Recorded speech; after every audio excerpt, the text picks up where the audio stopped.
नमस्कार YouTube viewers. Indian education system, basically आज की यह वीडियो हमारी इंडियन एजुकेशन सिस्टम पर होने वाली। आज की यह वीडियो ना ही कोई मिस्टीरियस वीडियो है और ना ही कोई हिस्टोरिकल वीडियो है, तो सिर्फ एक ऐसा एजुकेशन ट्रैप जिसे हम बचपन से फॉलो करते आ रहे हैं और इस डार्क ट्रैप में हमेशा के लिए फंसे रहते हैं। मुकेश अंबानी, को founder of Reliance company. Dream big. Align your passion and purpose in life with a goal. Bill Gates, co-founder of Microsoft. Well, I didn't believe in weekends back then, not to mention vacations. So I'm, fairly lazy compared to myself in my 20s. Mark Zuckerberg, co-founder of Facebook. Ideas don't come out fully formed. They only become clear as you work on them. You just have to get started. Gautam Adani, co-founder of Adani Group. First, paint the picture of the incredible opportunity ahead of you. Elon Musk, co-founder of SpaceX and Tesla company. There's no need even to have a college degree. Everything is available basically for free. You can learn anything you want for free. ये सारे rich person एक example हैं जो कि कभी भी इस current education system के जाल में फंसे ही नहीं। ये एजुकेशन सिस्टम के ट्रैप को समझ चुके थे, इसलिए इन्होंने अपनी एजुकेशन जर्नी को बीच में ही ड्रॉप आउट कर दिया था। एजुकेशन जर्नी को बीच में ही ड्रॉप आउट करने के बाद इन्होंने अपने कैरियर और पैशन पर काम किया और बड़ी सफलता प्राप्त करी। Mukesh Ambani, Stanford university MBA drop out, net worth $119 billion. Bill Gates, Harvard university drop out, net worth $159 billion. Mark Zuckerberg, Harvard university drop out, net worth $206 billion. Gautam Adani, Gujarat university drop out, net worth $85.8 billion. और एक तरफ पढ़े लिखे लोग जो कि इनके 1% के पैसे के बराबर भी पैसा नहीं कमा पाते। Reason, wrong track, wrong direction. समझने वाली बात यह है दोस्तों कि एक बच्चा जो सिंस बर्थ से ही अपनी एजुकेशन जर्नी को स्टार्ट करता है और अपना ग्रेजुएशन तक का सफर कंप्लीट करता है, तब तक उसकी एज ऑलमोस्ट 20 से 25 इयर्स तक की हो चुकी होती है। बट अपनी लाइफ का 25% देने के बावजूद भी उसे बदले में क्या मिलता है, जरा देखिए वीडियो। आपने तैयारी शुरू करी, आप कितने साल के थे? सर उस समय हम 18 साल के थे और अभी हम 30 साल के हो गए। 30 साल के। मैंने बहुत मेहनत किया, मेहनत के साथ मैंने क्या नहीं सेक्रीफाइस किया। मैं 2 साल से घर भी नहीं गया हूँ आज तक, ट्यूशन वगैरह पढ़ा के कुछ मजदूरी करके, और मैं अभी तक लगातार संघर्षरत हूँ सर। इस दौरान आपकी जिंदगी में क्या क्या छूट गया? जिंदगी में सारी चीज़ छूट गया सर, घर परिवार रिश्तेदार सारे छूट गए। हम लोग को बहुत हीन भावना से देखते हैं लोग, और मैं 2 साल से गाँव में भी नहीं गया हूँ अभी तक। दुख है सर, क्या बोलूँ।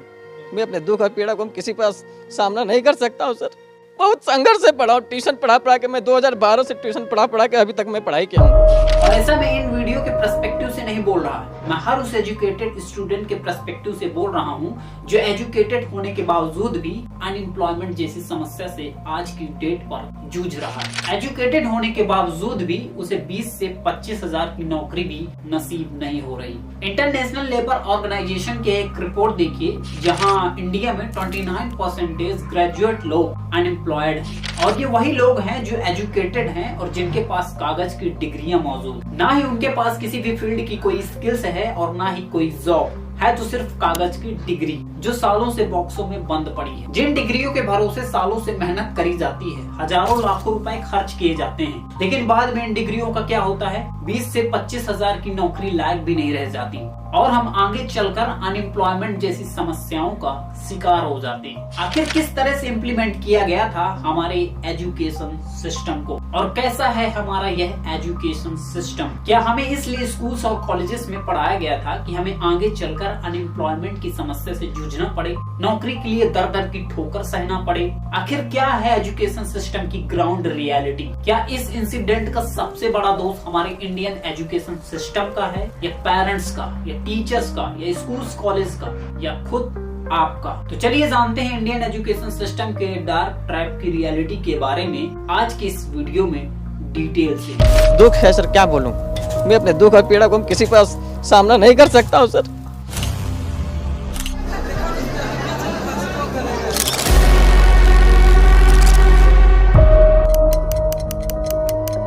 स्कूल के बाहर जब जिंदगी इम्तिहान लेती है तो सब्जेक्ट वाइज नहीं लेती।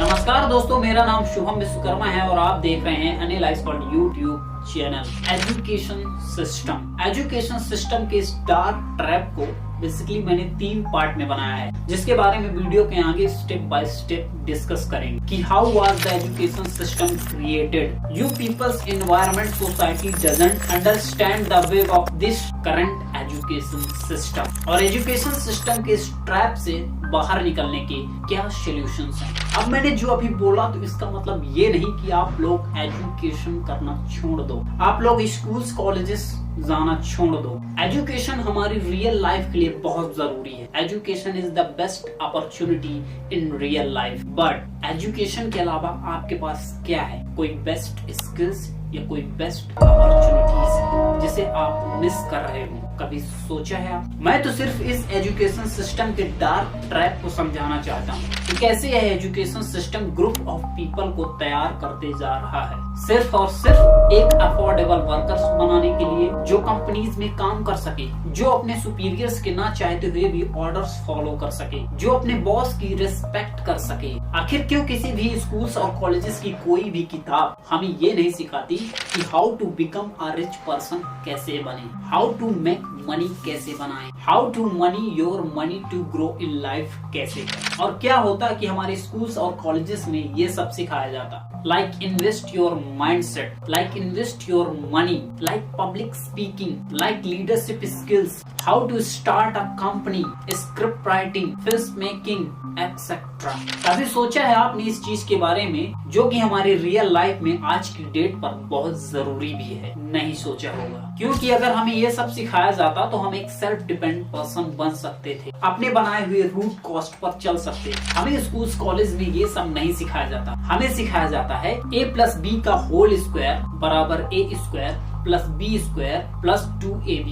वास्को डिगामा भारत कब आया था? हल्दी घाटी का युद्ध कब हुआ था? वाई? हमारी स्कूल्स और कॉलेजेस में सिर्फ और सिर्फ थ्योरी सिखाई जाती है जो कि हमारी रियल लाइफ में प्रॉपर वर्क तक नहीं करती है, क्योंकि इस एजुकेशन सिस्टम को इसलिए बनाया ही गया था क्योंकि आप लोग एक सेल्फ डिपेंडेंट पर्सन ना बन सको। रैली दोस्तों, बिलीव मी, क्योंकि सच में पढ़ाई लिखाई का कोई भी रिलेशन रिच बनने में होता तो शायद सबसे ज्यादा अमीर हमारे टीचर्स होते, ना कि डॉली चाय वाला, ना कि वड़ा पाव गर्ल, ना कि MBA चाय वाला, ना कि रितेश अग्रवाल।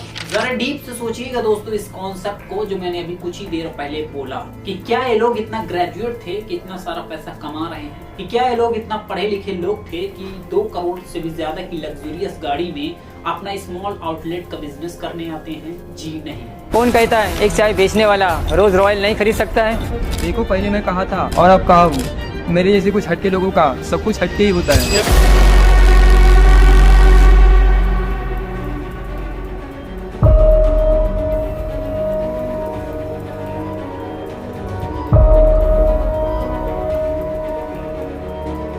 आपने वो 3 इडियट्स मूवी देखी होगी जो देश की ऑल टाइम ब्लॉकबस्टर मूवी रही, जिसमें आमिर खान का कैरेक्टर कहता है कि सक्सेस के पीछे मत भागो, अपने एक्सीलेंस के पीछे भागो, सक्सेस तुम्हारे पास झक मार के आएगी। किसी महापुरुष ने कहा है कि कामयाब होने के लिए नहीं, काबिल होने के लिए पढ़ो।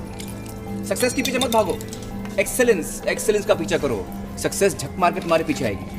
और इन सभी पर्सन में ये बात कॉमन भी रही क्योंकि इन्होंने कभी भी सक्सेस का पीछा किया ही नहीं। इन्होंने अपने पैशन और अपने माइंडसेट पर काम किया। इन्होंने भी अपनी एजुकेशन जर्नी को बीच में ही ड्रॉप आउट करके एक रिचेस्ट पर्सन बनने का सोचा, बिजनेस किया, अपने पैशन पर काम किया, अपने सेल्फ माइंडसेट से अपनी रूट चेंज करी और आगे चलकर एक रिचेस्ट पर्सन बने। डॉली चाय वाला 10th फेल, महीने के लाखों रुपए कमाता है। वड़ा पाव गर्ल डे के 40,000 रुपए कमाती है। करती क्या है? वड़ा पाव का ठेला लगाती है। MBA चाय वाला MBA ड्रॉप आउट महीने के 45 से 50 लाख रुपए कमाता है। Ritesh Agarwal college drop out महीने के करोड़ों रुपए कमाता है। और ये सारे लोग करते क्या है? बिजनेस, अपने पैशन पर वर्क। क्योंकि अगर ये एजुकेशन के ट्रैप में फंसे रहते तो शायद ये आज किसी कंपनीज में वर्कर्स होते। इन्होंने एक्सीलेंस का पीछा किया और एक सक्सेसफुल पर्सन बने। और एक तरफ हम लोग जो एक अच्छी नौकरी की तलाश में अपना 20 से 25 साल बर्बाद कर देते हैं इस एजुकेशन सिस्टम पर। 20 से 25 सालों तक एजुकेशन करते हैं, लाखों हजारों रुपए खर्च करते हैं और 40 से 50 साल तक नौकरी करते हैं और फिर 60 साल की उम्र में रिटायर हो जाते हैं और कुछ समय बाद दुनिया से रिटायर हो जाते हैं। मिलता क्या है? कुछ भी नहीं, हाथ में कुछ नहीं रह जाता। और इसी तरह इस एजुकेशन सिस्टम की वजह से हम अपनी पूरी लाइफ किसी के अंडर में काम करके और एक डर भरी जिंदगी में गुजार देते हैं, ये सोचकर कि कहीं मेरी नौकरी न चली जाए, ये सोचकर कि कहीं मेरा बॉस मेरे ऊपर एंग्री ना हो जाए। और हम अपनी पूरी लाइफ इसी एजुकेशन सिस्टम के ट्रैप में उलझा कर रख देते हैं, सिर्फ और सिर्फ करंट एजुकेशन सिस्टम की वजह से। अब गलती इसमें आप लोगों की नहीं है। बचपन से ही हमारे दिमाग में ये फीड कर दिया गया था कि एजुकेशन ही सब कुछ है, एजुकेशन ही सक्सेस की एकमात्र डेफिनेशन है। वो आपने सुनी होगी, एक कहावत आती है कि पढ़ोगे लिखोगे तो नवाब बनोगे। स्कूल टीम में सिलेक्ट हो गया, खेलोगे कूदोगे होगे खराब, पढ़ोगे लिखोगे होगे नवाब। और इस चीज को सबसे ज्यादा बढ़ावा देने वाला हमारा एनवायरनमेंट, हमारा सोशल मीडिया, हमारे स्कूल्स कॉलेजेस का करिकुलम शामिल है, जो इस एजुकेशन सिस्टम को इंक्रीज करने की बजाय इसे एक ट्रैप का सिस्टम बनाकर रख दिया है। क्योंकि इस एजुकेशन सिस्टम को बनाया ही इस तरीके से गया था कि आप लोग बाहर की दुनिया ना देख सको, आप एक सेल्फ डिपेंड पर्सन ना बन सको, सिर्फ और सिर्फ अपने सुपीरियर्स के ऑर्डर्स को फॉलो करते रहो और इसी ट्रैप में हमेशा फंसे रहो। आखिर कैसे इस एजुकेशन सिस्टम को इम्प्लीमेंट किया गया था और क्या कारण थे इस एजुकेशन सिस्टम को इतना डार्क बनाने के?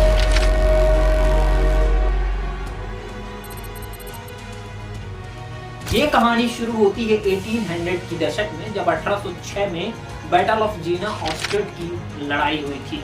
एक तरफ थी फ्रांस की नेपोलियंस आर्मी और एक तरफ थी प्रशिया की फ्रेडरिक विलियम थर्ड की आर्मी। ये प्रशिया उस समय पर जर्मनी के एक स्टेट हुआ करता था, जहाँ अभी करंट टाइम पर जर्मनी मौजूद है। इन दोनों आर्मीज के बीच भयंकर लड़ाई होती है और इस लड़ाई में नेपोलियंस की आर्मी विक्ट्री कर जाती है और इस लड़ाई में प्रशिया हार जाता है। रीजन क्या था, ये सुनकर आप शॉक्ड हो जाओगे। एक तरफ जहां नेपोलियंस की आर्मी अपने लीडर्स की प्रॉपर इंस्ट्रक्शंस को फॉलो कर रही थी, लेकिन प्रशिया की आर्मी इसका उल्टा कर रही थी। वह अपने सुपीरियर्स के ऑर्डर्स को फॉलो नहीं कर रही थी, वह अपने कैलकुलेशन और एस्टिमेट से लड़ाई को लड़ रही थी। और यही बड़ा कारण था कि प्रशिया की आर्मी नेपोलियंस की आर्मी से हार जाती है। प्रशियन लीडरशिप देखते हैं कि उनकी आर्मी इतनी स्ट्रॉन्ग होने के बावजूद भी नेपोलियंस की आर्मी से कैसे हार सकती है। जब उन्होंने इस चीज पर प्रॉपर रिसर्च करी, तब उन्हें अपनी आर्मी पर एक बड़ा बग नजर आया और ये वही बग था जो मैंने कुछ ही सेकंड्स पहले बताया, अपने सुपीरियर्स के ऑर्डर्स को फॉलो ना करना। प्रशियन लीडरशिप ने अपनी आर्मीज की हरकतों को देखते हुए उन्होंने एक सिस्टम बिल्ड करने का सोचा, जो 8 ईयर कंपल्सरी एजुकेशन सिस्टम, जिसमें स्टेट के हर एक बच्चे को एक ट्रेंड सोल्जर बनाने का एजुकेशन दिया जाएगा, जो सिर्फ और सिर्फ अपने सुपीरियर्स के ऑर्डर्स को फॉलो कर सके। उन बच्चों को 6 साल से लेकर 14 साल तक रीडिंग राइटिंग स्किल सिखाई जाती थी, जिसका मेन मोटिव था उनको एक ट्रेंड सोल्जर बनाना, जो सिर्फ ऑर्डर फॉलो कर सके बिना कोई क्वेरीज किए। साल था 1837 का, जब अमेरिका का एजुकेशन सिस्टम इतना डेवलप नहीं था और इसलिए अमेरिका के एजुकेशन सिस्टम को और डेवलप करने के लिए मैसाचुसेट्स में एक ऐसा सिस्टम बनाया गया जिसे बोर्ड ऑफ एजुकेशन का नाम दिया गया था, जिसके सेक्रेटरी फेमस अमेरिकी पॉलिटिशियन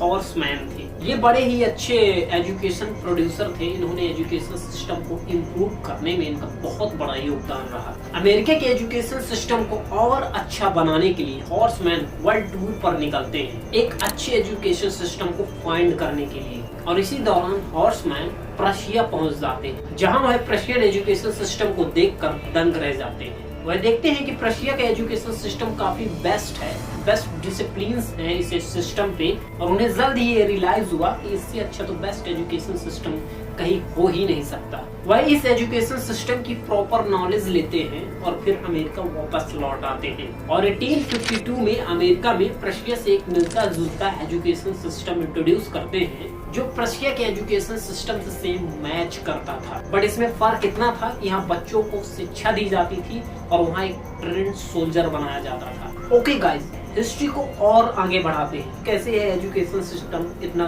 डार्क हो गया।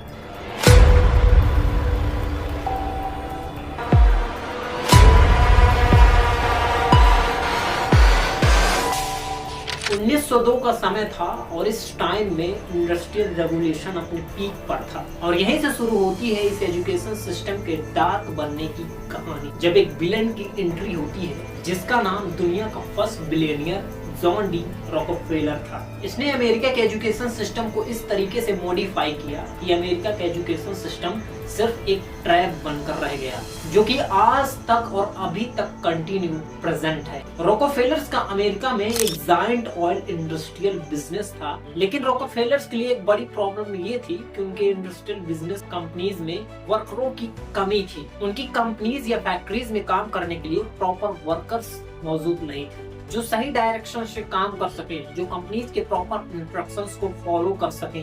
बट उस समय पर उनकी फैक्ट्रीज में काम करने के लिए कोई तैयार नहीं होता था, कोई वर्कर्स नहीं बनना चाहता था। और इस चीज से परेशान होकर रॉकफेलर ने अपनी कंपनीज में वर्कर्स को इंक्रीज करने के लिए एक ऐसा सिस्टम बनाने का सोचा जो आज तक कंटिन्यू प्रेजेंट है और जो आज के मॉडर्न इंडियन एजुकेशन सिस्टम से मैच भी करता है। क्योंकि उस समय के लोग सेल्फ डिपेंडेंट पर्सन थे, उस समय के लोगों के पास कोई एडवांस टेक्नोलॉजी नहीं थी, इसलिए वे अपने पर्सनल वर्क पर डिपेंडेंट थे, लाइक एग्रीकल्चर, लाइक फार्मिंग करना पसंद करते थे। और उस समय पर इंडस्ट्रियल रेवोल्यूशन अपने पीक पर था, इसलिए वह अपने पर्सनल प्रोडक्ट्स बना रहे थे, पर्सनल मैन्युफैक्चरिंग कर रहे थे। लेकिन वही रॉकफेलर्स को अपनी फैक्ट्री के लिए वर्कर्स की काफी नीड थी। बट सेम प्रॉब्लम, वर्कर्स मिल नहीं रहे, क्योंकि कोई अपने पर्सनल काम को छोड़कर फैक्ट्रीज में काम करने को तैयार ही नहीं होता था। और इसी चीज से परेशान होकर रॉकफेलर्स ने एक ऐसा माइंडसेट प्रोपेगेंडा बनाया जिससे अमेरिका का एजुकेशन सिस्टम ही चेंज हो गया। रॉकफेलर्स ने अमेरिका के एजुकेशन सिस्टम को चेंज करने के लिए अमेरिका को मिलियंस ऑफ डॉलर डोनेट किए।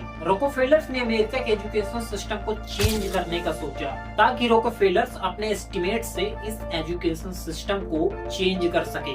रॉकफेलर्स 8 सालों तक एक स्टूडेंट को ट्रेंड करके वर्कर्स बनाने का सोचते हैं जो फैक्ट्रीज में काम करने के लिए अफोर्डेबल रहे। ठीक वैसे ही जैसे पर्शियन लीडरशिप ने अपने स्टूडेंट को एक ट्रेन सोल्जर बनाने के लिए इस्तेमाल किया था। रॉकफेलर्स ने इस एजुकेशन सिस्टम को ऐसा शेप दिया था जिसमें टीचर्स पहले बच्चे के सेल्फ थिंकिंग को खत्म करेंगे और एक ब्रेनलेस स्टूडेंट तैयार करेंगे जो आगे चलकर एक वर्कर बन सके और जो कंपनीज में काम करने लायक तैयार हो सके। और रॉकफेलर ऐसा एजुकेशन सिस्टम बनाने में कामयाब भी हो गया था जो उसके फैक्ट्रीज के लिए आगे काम आने वाला था, क्योंकि इस एजुकेशन सिस्टम को इस तरह से डिजाइन किया गया था कि आप लोगों को आगे क्या करना है, आपके क्या ड्रीम्स हैं, आपको ये सोचने तक का मौका ही ना मिले, ताकि जब तुम अपने स्कूल्स और कॉलेजेस से बाहर निकलोगे तब तुम्हारी एज इतनी ज्यादा हो चुकी होगी कि तुम्हारी फैमिली का तुम्हारे ही ऊपर रिस्पॉन्सिबिलिटी खड़ी हो जाएगी और तुम्हारे ऊपर तुम्हारी फैमिली का इतना ज्यादा प्रेशर पड़ चुका होगा कि तुम ना चाहते हुए भी जॉब करने पर मजबूर हो जाओगे और इस ट्रैप में अपनी लाइफ को स्पॉइल कर दोगे सिर्फ और सिर्फ इस एजुकेशन सिस्टम की वजह से। क्योंकि वही ओल्ड एजुकेशन सिस्टम है जो आज के डिजिटल इंडियन एजुकेशन सिस्टम से सेम मैच करता है। ये है ओल्ड एजुकेशन सिस्टम, ये है आज का डिजिटल इंडियन एजुकेशन सिस्टम। आप फर्क देख सकते हो, सेम वैसे का वैसा है, कोई नई टेक्नोलॉजी का यूज नहीं हो रहा है स्कूल्स कॉलेजेस पर। आखिर मानना पड़ेगा रॉकफेलर्स को कि क्या एजुकेशन सिस्टम को बिल्ड किया था जो आज के डिजिटल जमाने में भी वर्क कर रहा है, जिसे आज तक लोग समझ ही नहीं पा रहे कि उनके साथ हो क्या रहा है। जितनी सारी बात अभी मैंने वीडियो में की ये सारी सच है। अब इसका मतलब ये नहीं कि आप एजुकेशन करना छोड़ दो, स्कूल्स कॉलेजेस जाना छोड़ दो। Education is the best opportunity in real life. पहले भी मैं ये बात बोल चुका हूँ वीडियो के स्टार्टिंग में, बट एजुकेशन के अलावा आपके पास और क्या है? किसी भी फील्ड की कोई स्किल्स, बेस्ट अपॉर्चुनिटीज जिसे आपने मिस कर दिया हो, क्योंकि आज की डेट पर स्किल्स होना बहुत जरूरी है। और इसका एक living example Elon Musk sir भी है। आप चाहें तो गूगल करके रिसर्च कर सकते हैं। माना कि आपने एजुकेशन से बोलना सीखा, समझना सीखा, पढ़ना सीखा, बट अपने 20 से 25 सालों के करियर टाइम में और क्या किया? कभी सोचा है आपने? तो कभी सोचा है आपके पेरेंट्स ने? नहीं सोचा होगा। सोचिएगा जरा।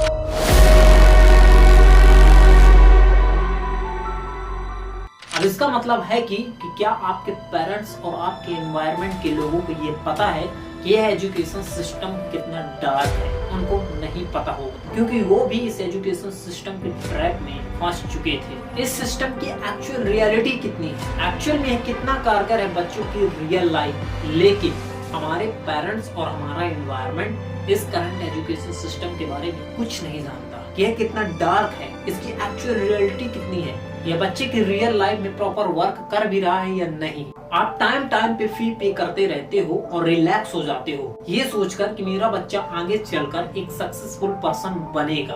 और इसी चीज को और बढ़ावा देने के लिए हमारा मास मीडिया, हमारा एनवायरनमेंट, हमारी सोसाइटी, हमारे पेरेंट्स और हमारे स्कूल्स कॉलेजेस इन्वॉल्व हैं। और ये सब आपको एक ऐसे ट्रैक में डाल देते हैं जिससे आप कभी भी बाहर निकल ही नहीं पाते। लेकिन जब बाहर निकलने का टाइम आता है तब बहुत देर हो चुकी होती है। स्कूल्स में किसी बच्चे के अच्छे मार्क्स आ गए या उसने टॉप कर लिया तो हमारे पेरेंट्स रिग्रेट फील करने लगते हैं कि हमारे बच्चे के तो मार्क्स आए नहीं, उल्टा फेल हो गया, सोसाइटी के लोग क्या कहेंगे। और ये सारी चीजें सोचकर वह अपने बच्चे पर थ्रस्ट करने लगते हैं कि एजुकेशन करो, एजुकेशन करो, एजुकेशन ही सक्सेस की एकमात्र डेफिनेशन है। बुरी तरह से ट्रीट करने लगते हैं। मैं तो देखता हूँ कि बहुत से बच्चों को उनके पेरेंट्स मारते पीटते भी हैं, जिनसे उन पर बुरा असर पड़ता है,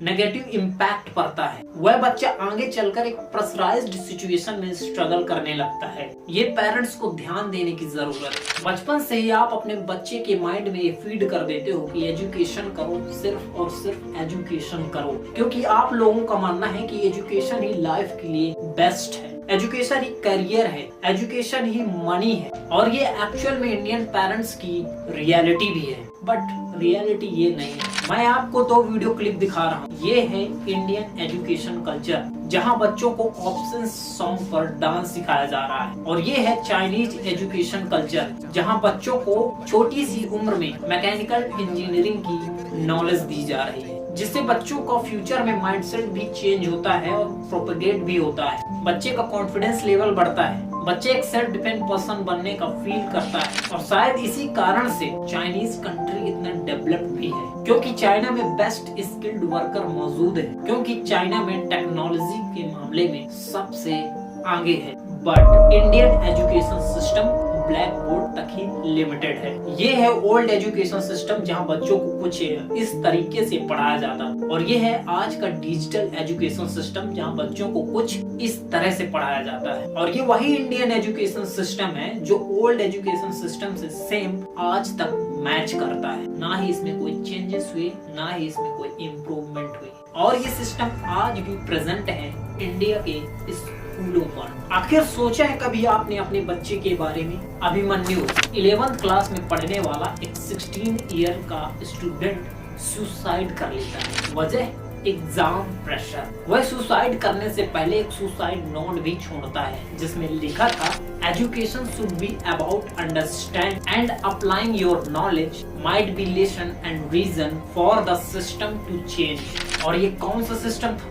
रट्टा मारने वाला सिस्टम, जिसे इंग्लिश में रूट लर्निंग बोला जाता है। और हमारे इंडियन एजुकेशन सिस्टम की एक्चुअल रियलिटी भी यही है। और यही रूट लर्निंग हमारे इंडियन एजुकेशन सिस्टम का एक बड़ा पीस भी है। वो आपने 3 इडियट्स मूवी में एक कैरेक्टर को देखा होगा जो रूट लर्निंग के सिवाय अपनी जर्नी को आगे बढ़ा रहा था। वह स्टेज में अपनी स्पीच के दौरान ऐसे कमेंट्स प्रेजेंट कर रहा था जिसे वह खुद नहीं समझ पा रहा, क्योंकि उसे हिंदी लैंग्वेज आ ही नहीं रही। वो सिर्फ रट्टा मार रहा था और उसको सामने प्रेजेंट कर रहा था, जिससे सामने बैठे लोगों को एम्ब्रेस भी होना पड़ा था। और इसका कारण क्या था?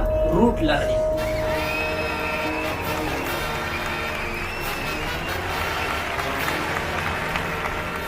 आदरणीय सभापति महोदया, पिछले 32 साल से इन्होंने निरंतर इस कॉलेज में बलात्कार पे बलात्कार किए। इसका मतलब है चमत्कार पे चमत्कार किया। बच्चे को कॉन्सेप्ट कितना समझ में आ रहा है, कितना समझ में नहीं आ रहा, टीचर्स की पढ़ाई बात उसे समझ में आ भी रही है या नहीं, डजंट मैटर। कभी सोचा है आपने कि स्कूल्स और कॉलेजेस में हमारे बच्चों को क्या सिखाया जा रहा है? क्या हमारे बच्चे का सच में फ्यूचर ब्राइट हो भी रहा है या नहीं? कभी सोचा है आपने कि जो हमारे बच्चे को पढ़ाया जा रहा है वह उसे पसंद भी है या नहीं? क्योंकि आप लोगों को लगता है कि हमारे बच्चों को स्कूल्स और कॉलेजेस में एक सक्सेसफुल पर्सन बनाने का प्रोसेस चल रहा होता है। लेकिन एक्चुअल रियलिटी क्या है? अगर आप लोग थोड़ा सा भी इस करंट एजुकेशन सिस्टम के बारे में ध्यान से सोचोगे तो आपको पूरा गेम समझ में आ जाएगा कि कैसे यह education system group of people को तैयार कर रहा है फ्यूचर में एक अफोर्डेबल वर्कर बनाने के लिए। हो सकता है आपका बच्चा किसी अदर फील्ड में इंटरेस्टेड हो जिसमें वह अच्छा परफॉर्म कर रहा हो, जिसमें उसका अट्रैक्शन हो, बट आप लोग उन्हें गिने चुने सब्जेक्ट्स की ओर धकेल देते हो। लाइक आपका मानना है कि मेरा बच्चा डॉक्टर बने, लाइक आपका मानना है कि मेरा बच्चा इंजीनियर बने, लाइक आपका मानना है कि मेरा बच्चा एक गवर्नमेंट नौकरी पा जाए, लाइक आपका मानना है कि मेरा बच्चा टीचर बने। व्हाई? कभी भी आप लोग ये नहीं सोचते हो कि मेरा बच्चा लाइक सोशल मीडिया इन्फ्लुएंसर बने, एथिकल हैकर बने, कोडिंग मास्टर बने, आर्कियोलॉजिस्ट बने, आइडियो इंजीनियर बने, सेल्फ डिपेंडेंट पर्सन बने, जिसमें आज की डेट पर बच्चे का फ्यूचर भी छुपा हुआ है। बट आप और आपका एनवायरनमेंट और आपका स्कूल कॉलेज आपको उन्हीं ओल्ड कॉन्सेप्ट की ओर धकेल देता है, जिसकी वजह से आपके बच्चे माइंडलेस बन जाते हैं, आपके बच्चे की सेल्फ थिंकिंग खत्म हो जाती है, आपके स्टूडेंट की अपॉर्चुनिटीज मिस हो जाती है और वह बच्चा आगे चलकर माइंडलेस स्टूडेंट बन जाता है। स्कूल से ना जाओ तो पनिशमेंट्स, होमवर्क ना कंप्लीट करो तो पनिशमेंट, घर में पनिशमेंट्स, कोचिंग में पनिशमेंट, एजुकेशन के अलावा कोई और काम करो तो पनिशमेंट। आखिर सोचा है कभी आपने अपने बच्चे के इस डेली रूटीन के बारे में? सुबह से लेकर शाम तक सिर्फ और सिर्फ उसके दिमाग में एजुकेशन से जुड़ी बातें चलती रहती हैं और सेम रूटीन फिर से शुरू हो जाता है नेक्स्ट डे और यह रूटीन कंटिन्यू 20 से 25 इयर्स तक चालू रहता है। Think carefully about this your children. Okay guys, आपने इस एजुकेशन सिस्टम के ट्रैप के बारे में तो समझ लिया, बट इसके सॉल्यूशंस क्या है? क्या हमें इस एजुकेशन सिस्टम की वजह से स्कूल्स कॉलेजेस छोड़ देना चाहिए? क्या हमें एजुकेशन करना बंद कर देना चाहिए? नो। अगर आपके मन में भी ये डाउट आ रहा है तो आप गलत हो, क्योंकि education is the best opportunity in real life. इस वीडियो में मैंने 3 सॉल्यूशंस दिए हैं जो आपके लिए है, आपके पेरेंट्स के लिए है और आपके टीचर्स के लिए है। और अगर आप लोग ये वीडियो देख रहे हैं आपको इन पर काम करने की जरूरत है। पहला सॉल्यूशन आपका माइंडसेट और आपका सेल्फ इंटरेस्ट। मैं समझ सकता हूँ कि हर एक चीज आपके कंट्रोल में नहीं, बट जितनी भी चीजें कंट्रोल्ड में हैं आपके, आप वो तो इन्फ्लुएंस करो।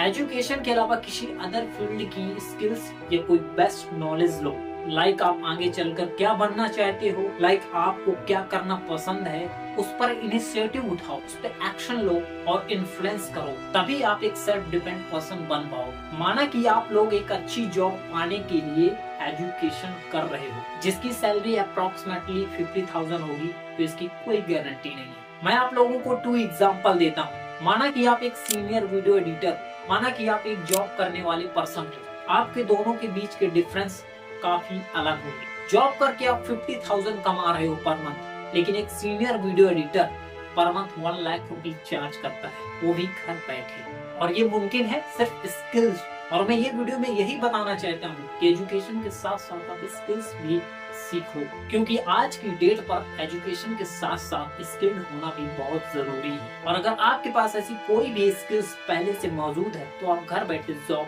पा सकते हो लिंक्डइन ऐप के थ्रू, जिसका लिंक डिस्क्रिप्शन में है। पेरेंट्स को भी मैं ये बात बोलना चाहूंगा कि आप अपने बच्चों को एजुकेशन के नजरिए से मत देखो। आप उनको सिर्फ एजुकेशन करने के लिए फोर्स मत करो, जरूरत है तो सिर्फ नई चीजों की नॉलेज देना।